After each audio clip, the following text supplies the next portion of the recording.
Jordi, seguimos transformándonos cuando hablamos de líderes, cuando hablamos de gente que lidera un proyecto, que gestiona un proyecto, que tiene que entusiasmar, que tiene que motivar, que tiene que hacer algo más que decir soy el director general o soy el CEO.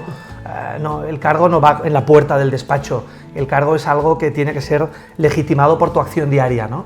Por tanto, hablemos de transformación en el liderazgo, sí. Hablemos de nuevo liderazgo. Sí. ¿Qué está pasando en los líderes? Bueno, yo creo, hablamos siempre de transformación, ¿no? Y estamos viendo, ¿no? Las organizaciones se están transformando, nuestra realidad se está transformando, las ciudades se están transformando, ¿no?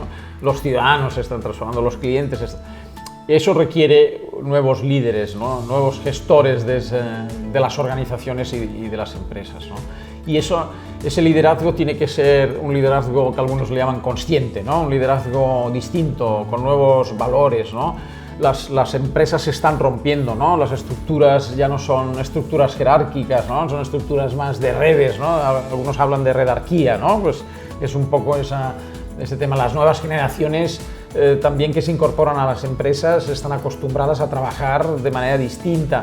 Por tanto, no soportarían, por decirlo así, ¿no? Ni sería válido para las organizaciones que tienen que competir en ese nuevo entorno, tener líderes tradicionales, el líder jerárquico, el líder de ordeno y mando, el líder impositivo, o sea, un poco por encima de todo. Que tiene una idea y esta idea es la buena. Es la buena, ¿no? Y no escucha a nadie, etcétera, etcétera, ¿no? El líder de hoy tiene que ser ese líder con valores, ese líder que sea capaz de gestionar una red, ¿no?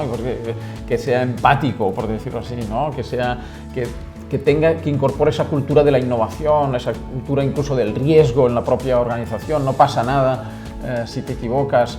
Las ideas pueden surgir de cualquier elemento de la propia organización, por tanto necesito escuchar, ¿no? Necesito abrir todas las vías de comunicación, necesito abrirme hacia afuera, por tanto es un líder que no solo está dentro de la propia compañía, ¿no? Sino que es un líder que es consciente con su entorno, que vive en su entorno. Como tú decías, una de las palabras que siempre sale, flexibilidad, un líder que tiene esa capacidad de flexibilizar, de adaptarse, ¿no? a lo que está pasando, ¿no? Por tanto, casi un líder que escucha más que no que habla, ¿no? Efectivamente.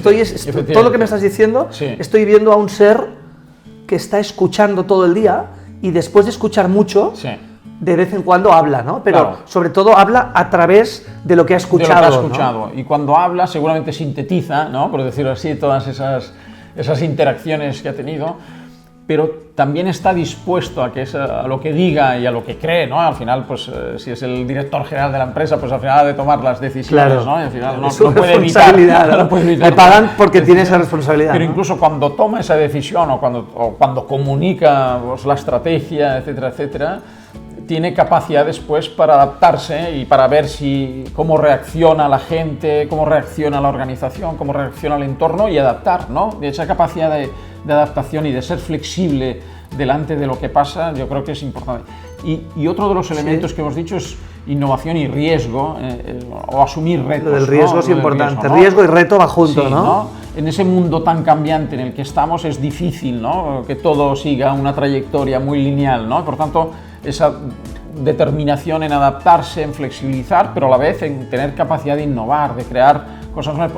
Y para innovar tengo que escuchar, tengo que activar y dinamizar esa red, ¿no? Y generar dinámicas nuevas, ¿no? Generar culturas nuevas, generar esa cultura de, oye, no pasa nada, nos podemos equivocar, estamos aquí para eso, equivocarse a veces producirá beneficios a futuro, ¿no? Y poner ese granito dentro de la empresa, comunicar eso. Y después otro tema importante es la consciencia con su sociedad, ¿no? Que eso también lo hemos hablado en muchas ocasiones. Esta pertenencia a una sociedad, una compañía, una empresa pertenece a una sociedad. No estoy aislado, no vivo solo, ¿no? Vivo en una sociedad y en un entorno y por tanto he de ser consciente de ese entorno y he de impactar en ese entorno, ¿no? Y por tanto ayudar él en primera persona, liderar esa consciencia con el entorno, pero acompañar a que toda su organización tenga esa consciencia de impacto con el entorno. Y por tanto, vamos a ser responsables con nuestro entorno, vamos a trabajar no solo con responsabilidad social corporativa, sino incorporando nuevos valores en nuestra organización que son responsables con ese entorno.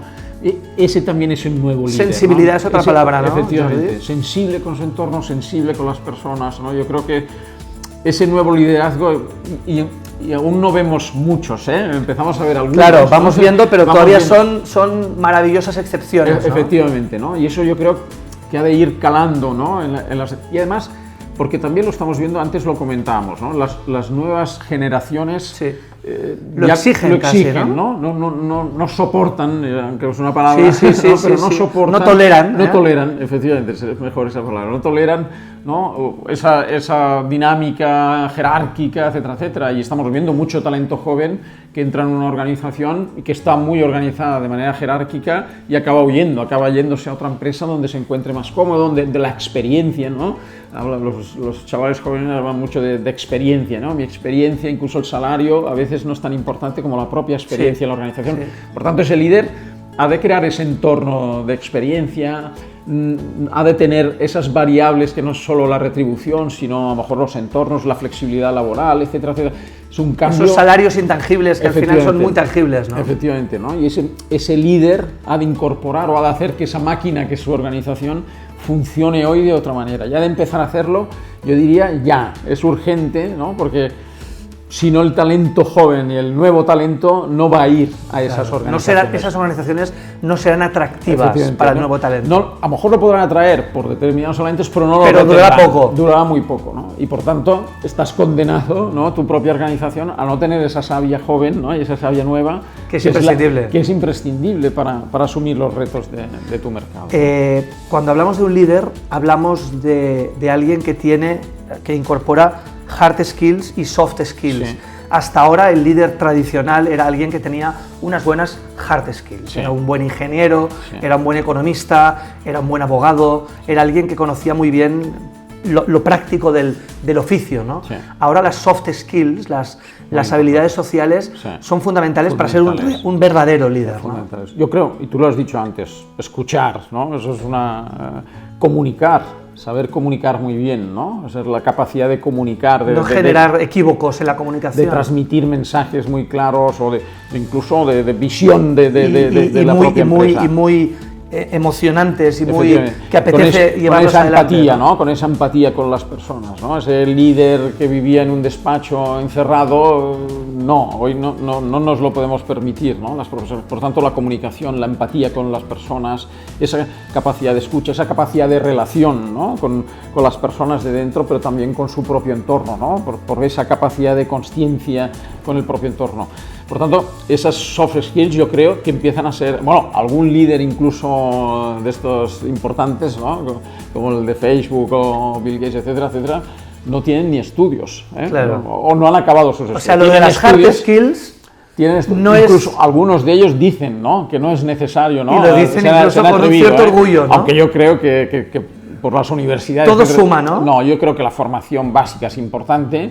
Lo que sí es verdad es que no hemos de descuidar, y eso lo estamos viendo también en algunas universidades ya, que empiezan a formar no solo en el conocimiento básico y estricto, sino en capacidades de comunicación, en esa capacidad, por ejemplo, en saber presentar una idea en muy pocos minutos, claro, ¿no? Que es muy importante, claro, ¿no? Esa comunicación, como la comunicación cada vez es más inmediata. Comunicación efectiva, de alto impacto. Claro, ¿no? Necesitamos comunicar en muy poco tiempo y de manera que cale en las personas, que sepan exactamente qué quiere decir y por qué, ¿no?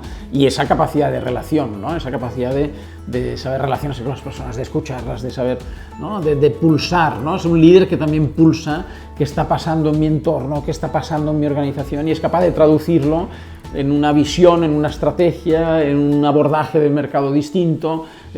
Por tanto, es un cambio cultural muy fuerte, ¿no? De la organización, que el líder ha de saber liderar, valga la redundancia, ha de saber gestionar y ha de saber llevar la bandera de esa nueva organización. Hay una palabra muy bonita que es la humildad. Sí. Humildad.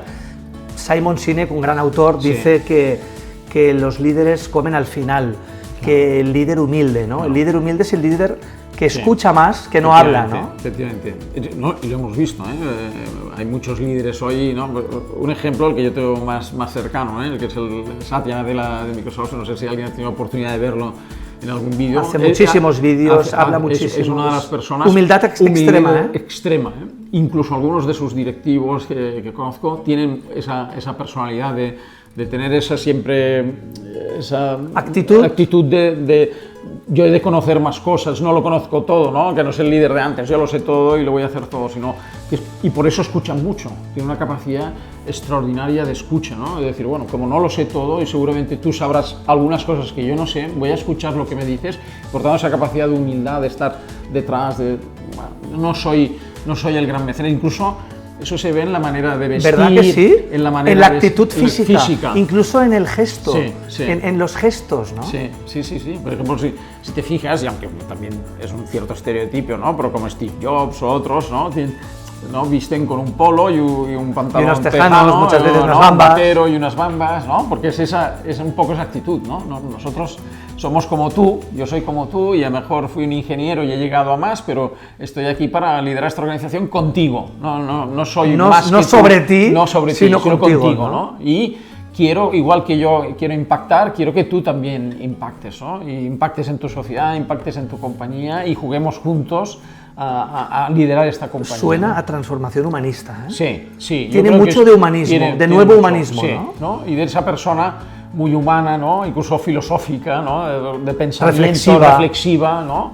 Que escucha mucho y con eso sintetiza mucha información y a partir de esa información puede tomar decisiones mucho mejor que ese impulso, ¿no? De decir, ahora voy a hacer esto porque aquí mando yo y lo voy a hacer esta mañana, se me ha ocurrido esto y lo hago mañana, ¿no? Sino que, bueno, me paro un momento y voy a ver qué dice David, ¿no? Y a partir de esa interacción voy a pensar qué es lo que hay que hacer, ¿no?